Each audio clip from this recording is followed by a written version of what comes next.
d'habiter unis ensemble. D'accord? Qu'il est doux, qu'il est bon, qu'il est agréable pour des frères d'habiter unis ensemble. Il dit c'est comme l'huile est la meilleure. Il dit quand ils sont ensemble, qu'ils sont unis ensemble, qu'ils demeurent ensemble. Ici, la Bible parle de unis. La Bible parle de ensemble. Alléluia. Donc, il y a la notion d'unité qui est très importante. Non seulement ils sont ensemble, mais ils sont unis. Alléluia. Ils sont unis. D'accord? Et nous retrouvons ces notions même dans le Nouveau Testament. Je veux vous montrer à la fin qu'en réalité, le psaume 133 est une prophétie des temps messianiques. D'accord? C'est une prophétie de temps messianique. C'est une image de l'Église telle qu'elle est aujourd'hui. Alléluia. Et donc, il dit, l'unité, nous pouvons voir ça ensemble dans le livre des Actes. Si nous lisons dans Acte 32. Acte 4, qu'est-ce que je raconte? Acte 4, c'est 32 le verset. Acte 4, verset 32. Acte 4, le verset 32 qui dit la multitude de ceux qui avaient cru n'était qu'un cœur et qu'une âme. Hein? La multitude de ceux qui avaient cru, donc ça c'est quand l'Église s'est formée. Après la Pentecôte, elle dit que la multitude de ceux qui avaient cru n'était qu'un cœur et qu'une âme. Quand on parle de multitude, ça commence à 5000. D'accord? Multitude, ça commence à 5000. Et donc, il y avait 5000 et plus de personnes. Il dit que tous n'avaient qu'un seul cœur, n'étaient qu'un seul cœur et une seule âme. Ça veut dire qu'ils étaient un seul esprit et une même pensée. D'accord? Le cœur, c'est l'esprit et l'âme, c'est le domaine de la pensée. Amen. Ils avaient une seule volonté. Ils avaient une seule pensée. Ils avaient la même pensée, la même volonté, le même cœur. Ils étaient dans un même esprit. Alléluia. Il y avait une unité qui faisait que nul ne disait que ses biens lui appartenaient en propre, mais tous et tout était commun entre eux. Donc ça, c'était l'image du corps de Christ tout au départ, quand le corps a commencé. Alléluia. Alors, il dit, voici, la multitude de ceux qui avaient cru n'était qu'un seul cœur et une seule âme. Il dit, voilà, ils ont demeuré ensemble dans l'unité et dans un seul accord. Elle dit, parce que c'était comme ça, parce qu'ils étaient unis, parce qu'ils étaient un même cœur, une même âme, c'était bon et agréable et doux d'être ensemble. Parce qu'ils étaient dans une même, ils voyaient la vie de la même façon. Alléluia. Il dit, parce qu'ils étaient ensemble, parce qu'ils étaient unis, alors il était bon, il était agréable, il était doux d'être ensemble. Il dit, c'est comme l'huile, la meilleure, où il y a une version qui dit l'huile parfumée, répandue sur la tête et qui descend sur la barbe d'Aaron et qui coule jusqu'au bord de ses vêtements. Il dit, parce qu'il y avait cette unité, parce qu'il y avait cette entente, parce qu'il y avait ce même esprit, parce qu'il y avait cette même volonté, ça ressemblait à l'huile qui a été versée sur la tête d'Aaron et qui a coulé sur son visage, sur sa barbe et sur ses vêtements jusqu'au bord. Alléluia. Et la Bible nous enseigne que le symbole de l'huile nous rappelle qui? Nous rappelle le Saint-Esprit. Il dit que l'onction, et si vous regardez, je vais voir avec vous dans Exode, on va voir ensemble dans Exode 30, s'il vous plaît. Exode 30. Vous savez que tout ce qui est dans l'Ancien Testament est une image, une ombre des choses à venir dans le Nouveau Testament. Amen. Et alors, quand nous allons dans le Nouveau Testament et que nous connaissons le Nouveau Testament nous permet de mieux comprendre l'Ancien Testament. Alléluia. Il nous révèle la signification des choses dans l'Ancien Testament. Dans le Nouveau Testament, il y a 263 citations directes qui viennent de l'Ancien Testament. J'ai appris ça cette fois-ci à Rémal. Amen. Alors, Exode, j'avais dit Exode 30, verset 22a. Alors, on va lire là-bas et c'est assez intéressant à voir. Le Seigneur dit, l'Éternel parla à Moïse et dit, prends des meilleurs aromates, 500 cycles de myrrhe. Vous savez que la myrrhe, c'est une plante avec laquelle on faisait des parfums. Amen. Vous prenez la myrrhe de celle qui coule d'elle-même, donc d'une bonne qualité. La moitié, soit 250 cycles de cinnamome aromatique. Cinnamome, c'est la cannelle. Hein? C'est la cannelle. Il dit 250 cycles de roseau aromatique, 500 cycles de casse selon le cycle du sanctuaire et un hin d'huile d'olive. Ce sont des mesures en hébreu. Il dit, tu feras avec cela une huile pour l'onction sainte. Tu feras avec cela une huile pour l'onction sainte, composition de parfum selon l'art du parfumeur. Ce sera l'huile pour l'onction sainte. C'est Dieu qui donne la recette à Moïse. Hein? De l'huile d'onction. Qui va servir à quoi? Il va dire, tu oindras la tente de la rencontre et l'arche des témoignages. Alléluia. Il dit, et il y a un endroit, attendez, c'est où est-ce que j'ai mis? Il dit, voilà, je vais continuer. La table et tous les ustensiles, le chandelier et les ustensiles, l'autel des parfums, l'autel des holocaustes et tous les ustensiles, la cuve avec sa base. Tu consacreras ces objets et ils seront très saints. Tout ce qui les touchera sera consacré. Verset 30, tu oindras Aaron et ses fils et tu les consacreras afin qu'ils exercent pour moi le sacerdoce. Vous voyez? Donc, cette huile dont Dieu a donné lui-même la recette à Moïse, pour que ce soit fait d'une manière bien précise, il a dit cette huile va servir à consacrer tout ce qui devait servir au ministère envers Dieu dans la tente de la rencontre. Dans cette tente, il y avait les commandements que Dieu avait donnés à Israël. D'accord? Et c'était dans cette tente que Moïse et Josué allaient rencontrer Dieu pour pouvoir recevoir les instructions pour conduire le peuple d'Israël. D'accord? Et Dieu dit, cette huile va servir, tu vas la verser sur Aaron et tu vas la verser sur ses fils parce que c'est eux que Dieu avait mis de côté pour être des sacrificateurs. Donc, ils avaient reçu cette onction d'huile comme signe qu'ils étaient mis à part pour servir à la tente de la rencontre. Alléluia! Et c'est ainsi qu'on retrouve ça dans le psaume 133 où Dieu dit que cette onction qui est mise sur la tête d'Aaron, elle couvre sa barbe, elle couvre tous ses vêtements jusqu'au bord. Alléluia! Et donc, on va avancer avec ça. Il dit, c'est comme l'huile de parfumé répandue sur la tête qui descend sur la barbe d'Aaron et qui coule jusqu'au bord de ses vêtements. Et nous avons vu que c'était l'huile de consécration. Et Aaron, c'était le premier souverain sacrificateur que Dieu avait mis à part pour le service du temple. Il a été consacré par l'huile qui est le symbole du Saint-Esprit.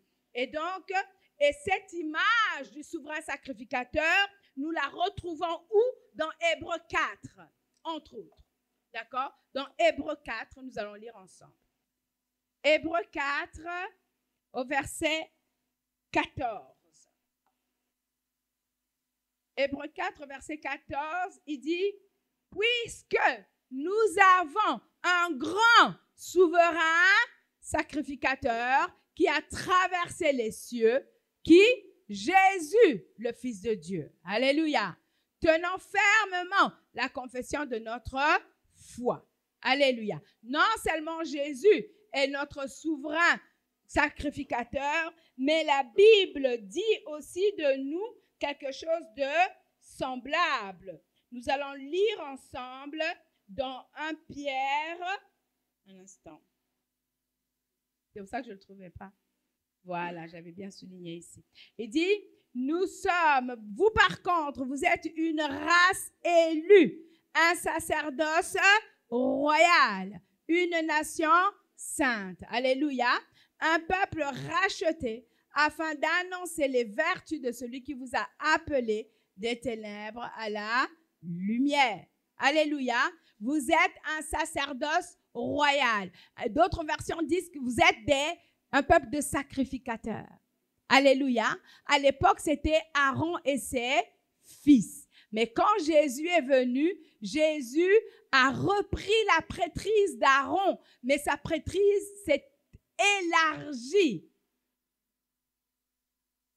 Non seulement il y a Israël, mais qui est la descendance naturelle, biologique d'Abraham, mais la prêtrise de Jésus s'est étendue à nous tous. Alléluia. Nous sommes devenus comme Aaron avait ses fils. Eh bien, nous sommes ses fils qui sont loin de la même huile que le souverain sacrificateur. Oh là là là là là là. Ah, je vous dis des bonnes choses. Amen.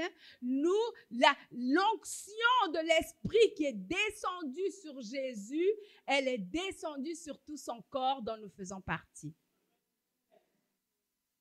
Vous voyez? Elle est descendue sur ses cheveux, elle est descendue. Quand le Saint-Esprit est venu sur Jésus, c'est pour nous que le Saint-Esprit est venu. Parce que Jésus était déjà au ciel, il n'en avait pas besoin. C'est parce qu'il s'est dépouillé et qu'il s'est fait homme qu'il a eu besoin de cette onction d'huile. Amen. Il s'est mis devant pour être le premier-né d'entre nous, les oints de l'Éternel. Alléluia. Et donc, il est le souverain sacrificateur.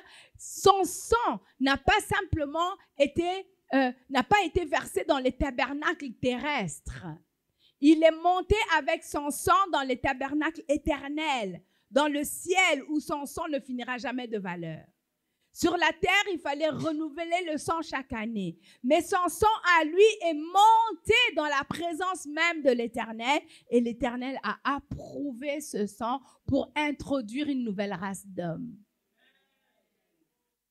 Et c'est ce que nous sommes devenus.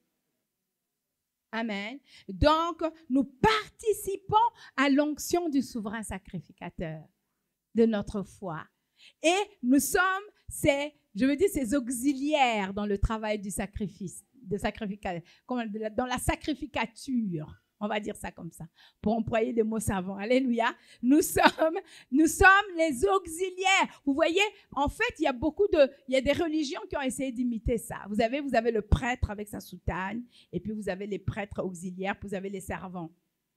Ça vous rappelle quelque chose? Et puis il y a un soi-disant tabernacle.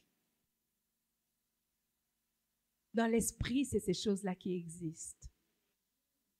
Dans l'esprit, nous sommes des servants. Dans l'esprit, c'est pour ça que la Bible dit que Dieu recherche des vrais adorateurs. Pourquoi? Parce qu'il a ouvert le chemin. Le vrai grand sacrificateur dont Aaron était une figure, une ombre des choses à venir. Il est venu le vrai grand sacrificateur, selon l'ordre de Melchisédek, qui a toujours existé. Et il est monté au ciel, il a donné son sang. Et maintenant, nous sommes assis au ciel avec lui, en train de faire ce travail d'adoration et de servant. Ça, c'est la vraie chose. Nous ne sommes pas là pour imiter ce qui est passé. Nous sommes allés plus loin. Nous avons pénétré dans l'éternité. Et il faut mettre sa foi à ces choses-là. Parce que la réalité, c'est ça, mes amis. Quand nous nous retrouvons ici avec la révélation de ce que je suis en train de vous dire là, notre adoration va changer. Notre adoration va changer. Alléluia. Amen. Je n'ai pas fini. Et donc, il est devenu le grand sacrificateur. La Bible dit, non seulement c'est comme l'huile qui a coulé de la tête sur la barbe et sur les vêtements jusqu'au bord du souverain sacrificateur. Au verset 3, il dit, c'est comme la rosée de l'Hermon, d'accord, qui coule, qui rafraîchit. Alléluia. Il dit, c'est comment que c'est mis là? Excusez-moi, là j'invente un peu mes petits mots. Il dit, c'est comme la rosée de l'Hermon qui descend sur les montagnes de Sion, c'est-à-dire de Jérusalem, car c'est là que l'Éternel donne la bénédiction, la vie pour l'éternité. Alléluia. Dans la montagne de Jérusalem, ils avaient construit le temple sur le mont.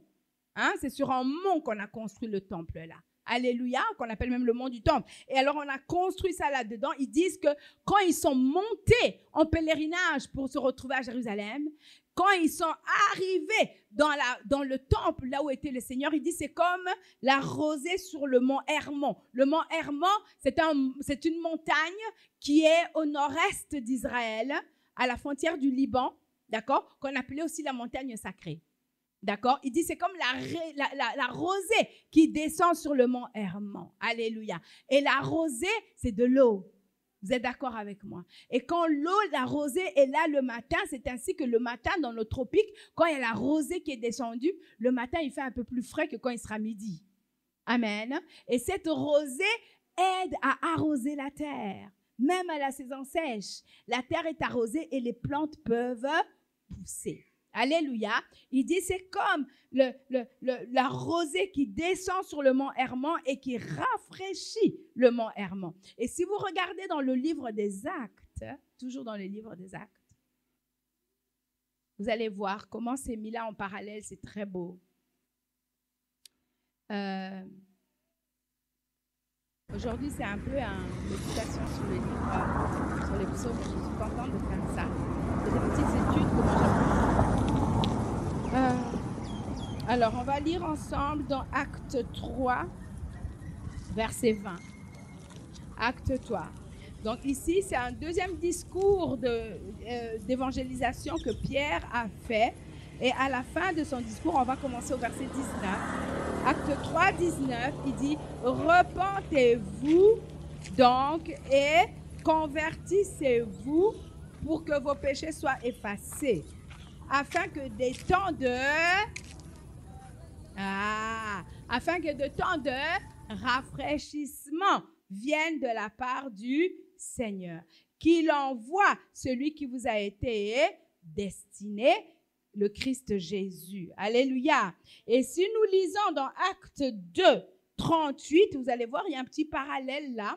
Acte 2, verset 38, Pierre leur dit « Repentez-vous et que chacun de vous soit baptisé au nom de Jésus-Christ pour le pardon de vos péchés. » Et vous faites quoi? Vous allez recevoir le don du Saint-Esprit. Alléluia. Amen. Vous allez recevoir le don du Saint-Esprit. Des temps de rafraîchissement vont venir de la part du Seigneur. Jésus s'écrit, celui qui a soif, qu'il vienne à moi et qu'il boive. Des fleuves d'eau vive couleront de son sein jusque dans la vie éternelle. D'accord? Donc, il y a l'huile d'onction qui fait de nous des sacrificateurs de l'Éternel, qui fait de nous un peuple à part, un sacerdoce royal. Et il y a le fleuve du Saint-Esprit qui vient et qui est destiné à nous rafraîchir. Tout ça là, c'est prophétique, ça montre que Dieu nous destinait à la vie de l'Esprit. Amen. Que la chair ne sert de rien. L'Esprit donne la vie. Alléluia. Ça veut dire quoi? Je veux vous montrer ces choses pour conforter le fait que, alléluia, nous sommes un peuple mis à part. Et que nous devons vivre avec cette conscience, je suis mise à part, je ne suis pas n'importe qui, je dois me consacrer et je dois laisser Dieu me séparer. Alléluia. Et c'est des choses qui figurent déjà cachées dans l'Ancien Testament, mais elles sont dévoilées dans le Nouveau Testament. Et elles sont dévoilées, c'est pour nous qu'elles sont dévoilées. Elles sont dévoilées pour que nous puissions marcher dedans. Alléluia. Dites avec moi, je suis un sacrificateur de Dieu. Je fais partie du sacerdoce royal. Amen. Et vous allez voir, il dit, c'est là que l'Éternel donne la bénédiction. Là où? Hein? Là où? Là où tu es dans la présence de Dieu.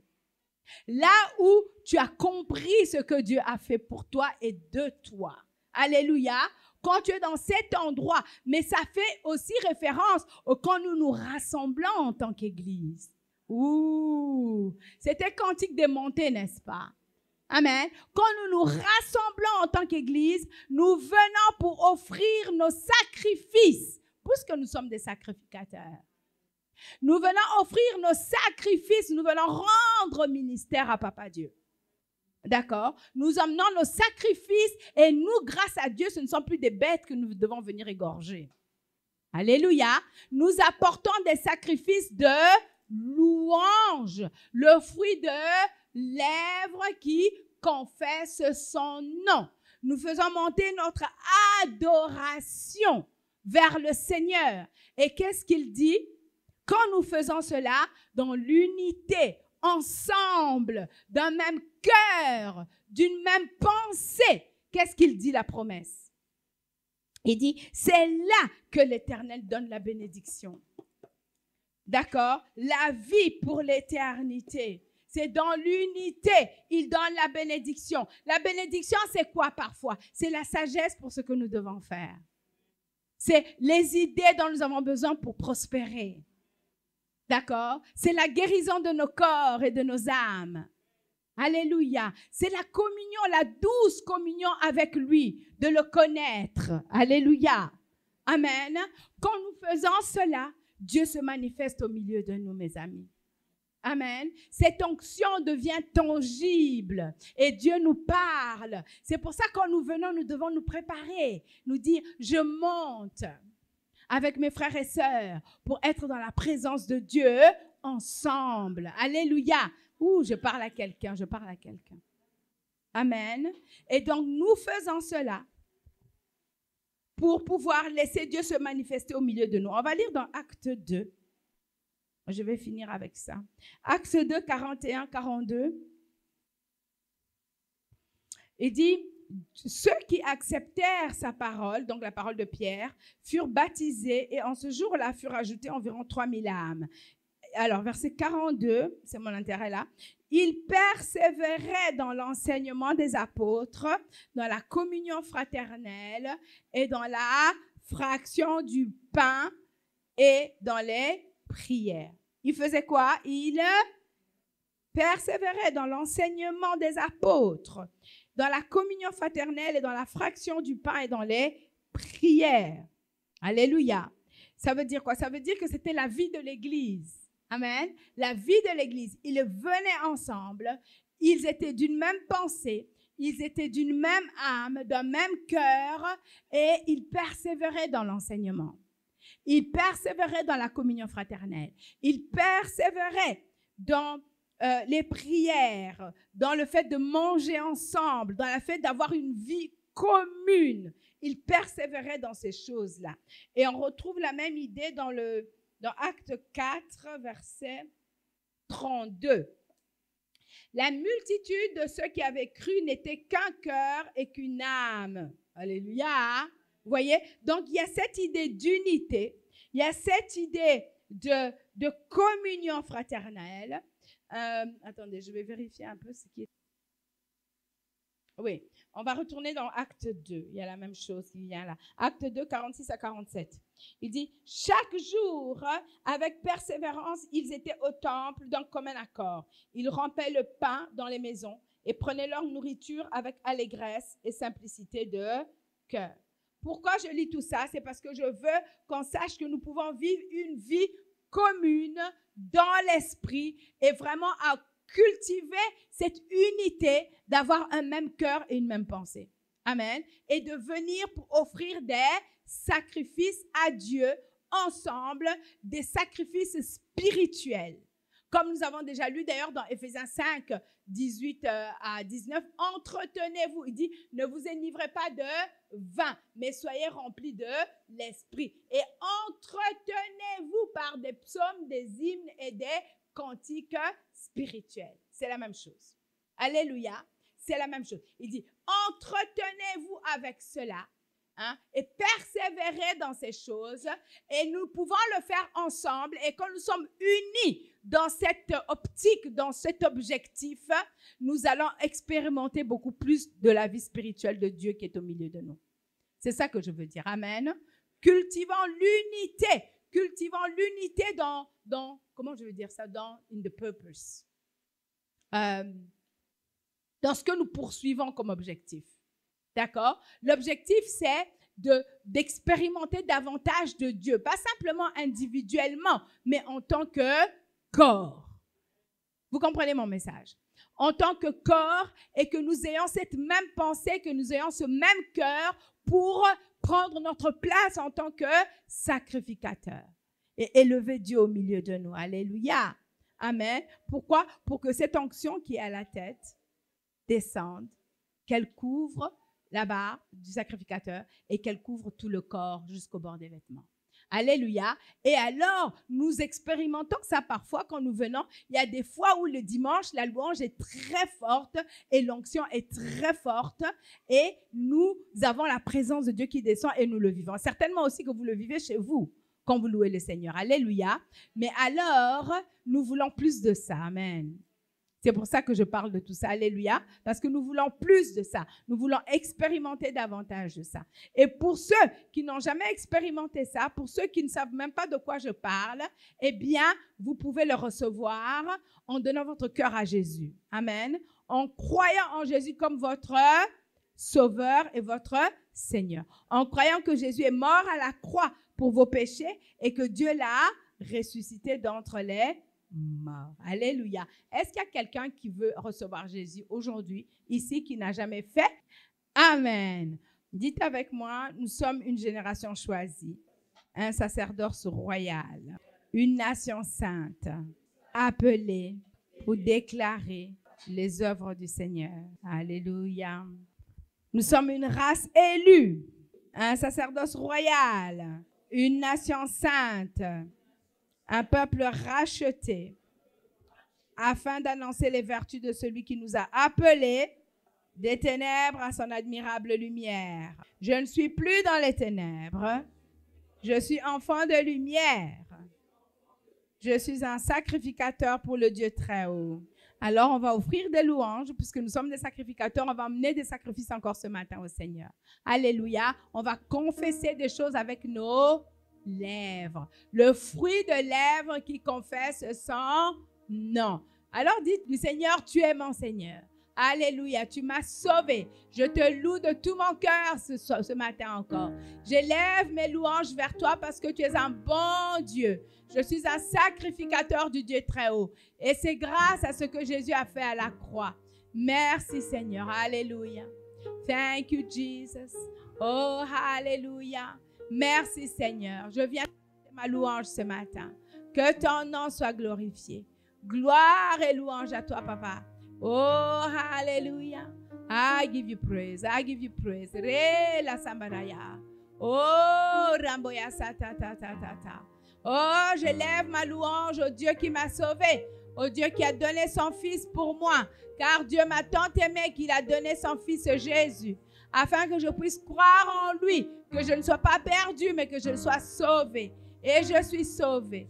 Je suis devenu enfant de Dieu grâce à ton sacrifice, Seigneur Jésus. Je bénis ton nom ce matin. Je viens te donner ma louange. Je viens te donner ma reconnaissance. Oh, tu es digne de louange. Tu es digne de louange. Oh, gloire à toi, Seigneur. Gloire à toi, Seigneur. Alléluia. Oh, rambo reste katemba romba yanzande. E rambo tepe tepe ruste katemba. Akilambo de rambe yanzande kera. Oh, alléluia. Alléluia. Béni soit le nom du Seigneur. Béni soit le nom du Seigneur. Oh, dès à présent et pour toute l'éternité. Béni soit le nom du Seigneur. Merci Seigneur d'avoir fait de moi un sacrificateur. Merci Seigneur de m'avoir choisi. Merci parce que tu donnes la vie, tu donnes la bénédiction dans l'éternité. Nous sommes rentrés dans le sanctuaire du ciel. Nous sommes assis à la droite de Dieu le Père. Oh, alléluia. Alléluia. Nous sommes dans le temple de Dieu et nos corps même sont le temple de l'Éternel. L'Église est le temple de l'Éternel. Merci Seigneur. C'est un mystère, mais quel mystère extraordinaire. Parce que tu as caché ces choses pour nous. Gloire à toi Seigneur. Ah, dis, je prends ma place, Seigneur. Je prends ma place de sacrificateur. Je viens offrir mes sacrifices de louange. Je prends ma place de sacrificateur. Je viens te rendre ministère, Seigneur. Je viens t'adorer parce que tu cherchais des adorateurs. Dis, je me voici, Seigneur, pour t'adorer. Me voici pour t'adorer. Tu m'as sauvé. Tu as fait de moi un esprit né de nouveau pour t'adorer, pour être un sacrificateur pour toi. Alléluia. Gloire à Dieu, gloire à Dieu, gloire à Dieu. Gloire à Dieu, gloire à Dieu, gloire à Dieu. Amen, amen. Rome sandekera. Esambotete rambo yanzandekera pa. Oh, merci de déverser ta bénédiction, Seigneur, sur nos vies. Merci de déverser ta bénédiction sur ton temple. Merci, Seigneur, afin que nous puissions témoigner de tes vertus, témoigner de tes œuvres glorieuses. Amen, amen. Dis, je m'attends à la manifestation de la gloire de Dieu dans ma vie. Dis-le avec ta foi. Je m'attends à la manifestation de la gloire de Dieu dans ma vie. Je m'attends à la manifestation de la gloire de Dieu dans ma vie. Ah, alléluia. Amen, amen, amen. Gloire à Dieu, gloire à Dieu, gloire à Dieu, gloire à Dieu. Amen, amen. Amen. Comme on nous a dit ce matin, en ce qui concerne le fait que nous soyons des sacrificateurs et on apporte des sacrifices de louange à Dieu. Et s'il y a un autre moyen d'apporter aussi notre louange à Dieu, c'est dans nos finances aussi. En mettant dans son panier, en apportant à sa maison. Mais sans oublier le fait que lorsqu'on emmène ici, c'est une semence. Comme le disait le frère Arthur la fois dernière, il y a de l'abondance dans le donner. Et je vous encourage donc à venir semer dans la maison de Dieu ce matin et en croyant surtout recevoir plus encore. Amen.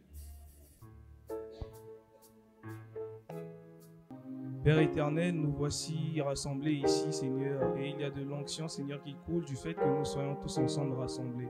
Voilà que, Seigneur, nous joignons tous notre foi pour le fait que nous prospérions aussi tous ici dans cette église. Père, ta maison a besoin de finances pour aller de l'avant parce que l'évangélisation n'est pas du tout gratuite non plus. Mais Père, nous croyons pour le fait qu'il y a de la prospérité individuelle et une prospérité collective pour chacun d'entre nous.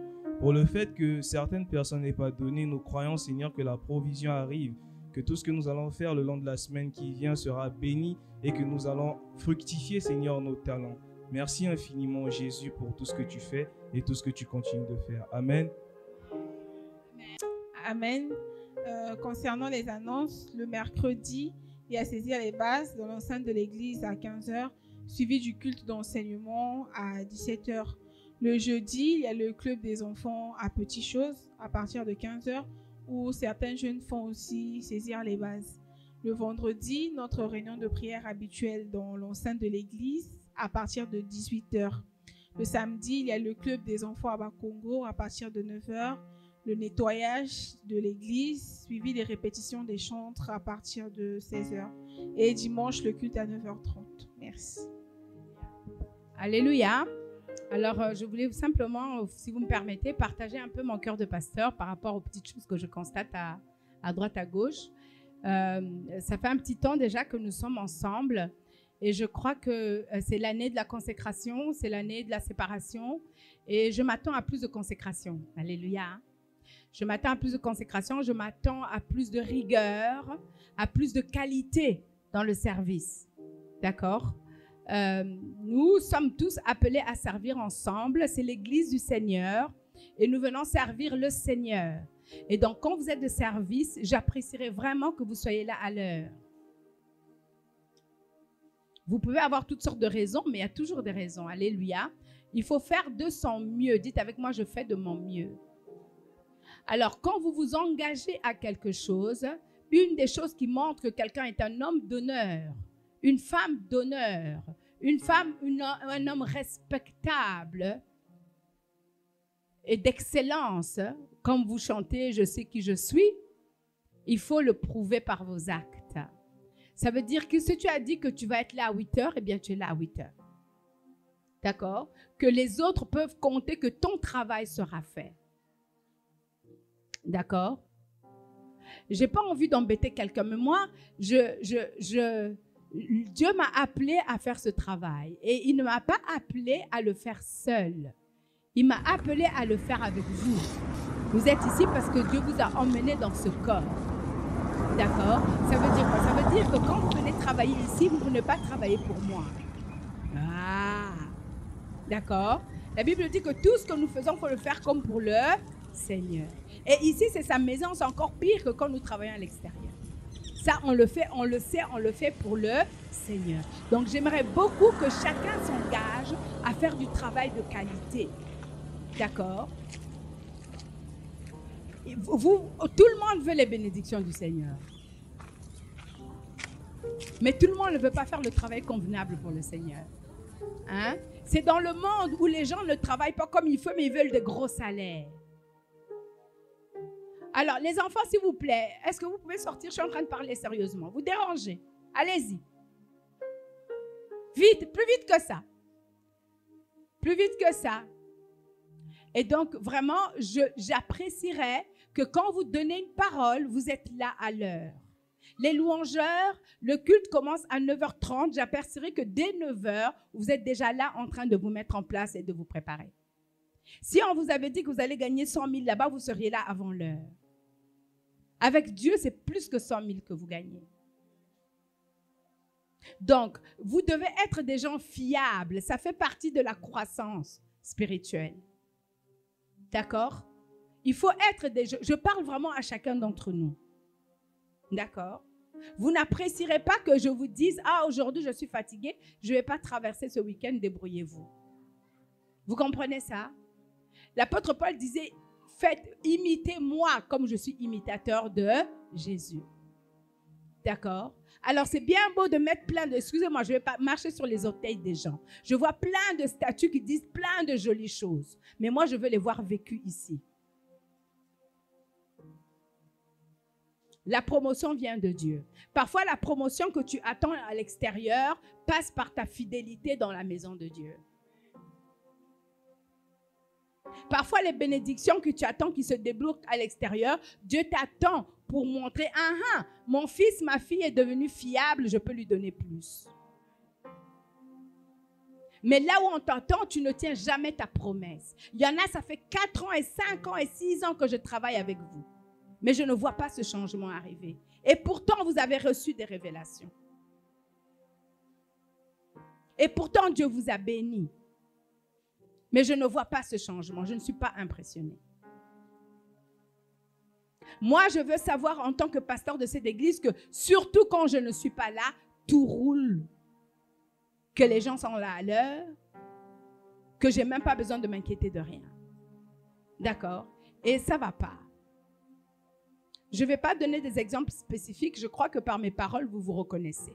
Je ne vais pas pointer des doigts. D'accord? Mais j'ai besoin que ça change. Parce que nous voulons, il a dit un seul cœur, une même pensée, ensemble unis. Et c'est là que Dieu déverse la bénédiction, la vie pour l'éternité. Alors, amenons cette unité de foi, cette unité dans le travail de Dieu, cette unité dans l'objectif que nous poursuivons d'être une église d'excellence. Amen. Est-ce que quelqu'un dit Amen de tout son cœur ce matin? Est-ce que quelqu'un est décidé à avoir une stratégie et à faire des pas concrets pour changer les choses? Réveille-toi 30 minutes plus tôt. D'accord? Il faut avoir un plan. Ce n'est pas simplement en disant oui, je vais le faire, oui, je vais le faire. Tu dois écrire, voilà le plan maintenant pour que je change mes habitudes. Amen. Que Dieu vous bénisse. Alléluia. Que Dieu vous bénisse.